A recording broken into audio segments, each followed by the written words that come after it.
सोचो, बहुत समय पहले हवा ताजी है, सूरज की पहली किरणें धरती को छू रही हैं, प्रकृति की आवाजें गूंज रही हैं, पक्षियों की चहचहाहट और बहती हुई नदियों की मधुर ध्वनि। ऐसे में सूरज उगता है एक ऐसी धरती पर जो मॉडर्न लाइफ से अछूती है। ये एक ऐसा समय है जब जीवन सरल और शुद्ध था। यह है वैदिक काल का भारत, शांति, ज्ञान और आध्यात्मिकता का समय। यहाँ के लोग प्रकृति के साथ सामंजस्य में रहते थे।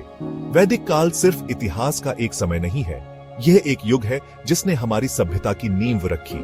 यह हमारी भारतीय संस्कृति, हमारे संस्कारों, हमारे जीने के तरीके की नींव है। यहाँ के लोग अपने रीति रिवाजों और परंपराओं का पालन करते थे। वेद, प्राचीन ग्रंथ इस समय यात्रा में हमारा मार्गदर्शन करते हैं। ये ग्रंथ हमें जीवन के महत्वपूर्ण सिद्धांत सिखाते हैं। ये हमें हमारे पूर्वजों, उनके विश्वास और उनके जीवन के तरीके के बारे में कहानियां सुनाते हैं। ये कहानियां हमें हमारे अतीत से जोड़ती हैं। ये अतीत में एक खिड़की की तरह है जो हमें दिखाता है कि हमारी सभ्यता कैसे शुरू हुई। यह हमें हमारे मूल्यों और परंपराओं की जड़ों तक ले जाता है। यह समय लगभग 1500 ईसा पूर्व से 500 ईसा पूर्व तक उन सभी चीजों की नींव रखता है जो आज भारत का प्रतीक है। युग हमारे इतिहास का एक महत्वपूर्ण अध्याय है। वैदिक काल के लोग प्रकृति के साथ तालमेल बिठाकर रहते थे। खेती उनका जीवन यापन था। वे अपने जीवन को सरल और प्राकृतिक तरीके से जीते थे और प्रकृति के साथ गहरा संबंध रखते थे। वे जौ और गेहूं जैसी फसलें उगाते थे और दूध और खेती के लिए मवेशी पालते थे। मवेशी उनके लिए बहुत महत्वपूर्ण थे क्योंकि वे न केवल दूध देते थे बल्कि खेतों में काम करने में भी मदद करते थे। परिवार घनिष्ठ हुआ करते थे। बड़ों के लिए गहरा सम्मान था। परिवार के सभी सदस्य एक साथ रहते थे और एक दूसरे की देखभाल करते थे। जीवन सरल था फिर भी संतोषजनक। वे अपने दैनिक कार्यों में व्यस्त रहते थे, लेकिन उनके पास एक दूसरे के साथ समय बिताने का भी समय होता था। परिवार ही समाज का केंद्र था। सभी सामाजिक और धार्मिक गतिविधियां परिवार के इर्द गिर्द घूमती थीं। उनके जीवन में धर्म की महत्वपूर्ण भूमिका थी। धार्मिक अनुष्ठान और त्योहार उनके जीवन का अभिन्न हिस्सा थे। वे इंद्र, अग्नि और सूर्य जैसे देवताओं की पूजा करते थे जो बारिश, अग्नि और सूर्य का प्रतिनिधित्व करते थे। ये देवता उनके जीवन के हर पहलू में शामिल थे। यज्ञ या अग्नि अनुष्ठान समृद्ध जीवन के लिए उनका आशीर्वाद लेने के लिए किए जाते थे।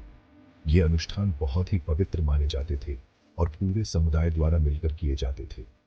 ये अनुष्ठान ईश्वर से जुड़ने और ब्रह्मांड में संतुलन बनाए रखने का एक तरीका थे। वे मानते थे कि इन अनुष्ठानों से उन्हें ईश्वर की कृपा और आशीर्वाद प्राप्त होता है। वैदिक काल में शिक्षा को बहुत महत्व दिया जाता था। गुरुकुल या वन विद्यालय शिक्षा के केंद्र थे। छात्र अपने गुरुओं के साथ रहते थे, न केवल किताबों से बल्कि जीवन से ही सीखते थे।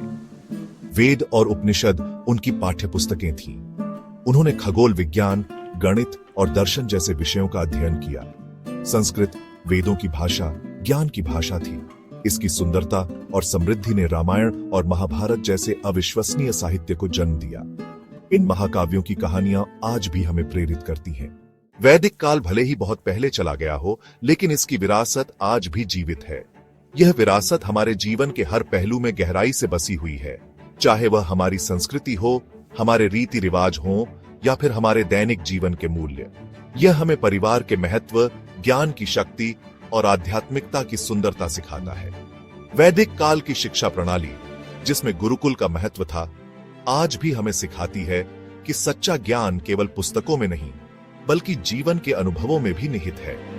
ईमानदारी, सम्मान और करुणा के मूल्य जो वैदिक काल में गहराई से निहित हैं, आज भी उतने ही प्रासंगिक हैं। ये मूल्य हमें एक दूसरे के प्रति सहानुभूति और समझदारी के साथ व्यवहार करने की प्रेरणा देते हैं। आइए हम अपने गौरवशाली अतीत से सीखें और एक ऐसे भविष्य के निर्माण का प्रयास करें जो वैदिक काल के ज्ञान को मूर्त रूप दे। यह ज्ञान हमें न केवल व्यक्तिगत विकास के लिए बल्कि समाज के समग्र विकास के लिए भी प्रेरित करता है। समय के साथ इस यात्रा में मेरे साथ जुड़ने के लिए धन्यवाद। यह यात्रा हमें हमारे अतीत की गहराइयों में ले जाती है और हमें हमारे भविष्य के लिए मार्गदर्शन प्रदान करती है। मुझे आशा है कि अतीत की यह झलक आपको उतनी ही प्रेरित करेगी जितनी यह मुझे प्रेरित करती है। यह प्रेरणा हमें हमारे जीवन में सकारात्मक बदलाव लाने के लिए प्रोत्साहित करती है। खोज करते रहें, सीखते रहें। यह यात्रा कभी समाप्त नहीं होती।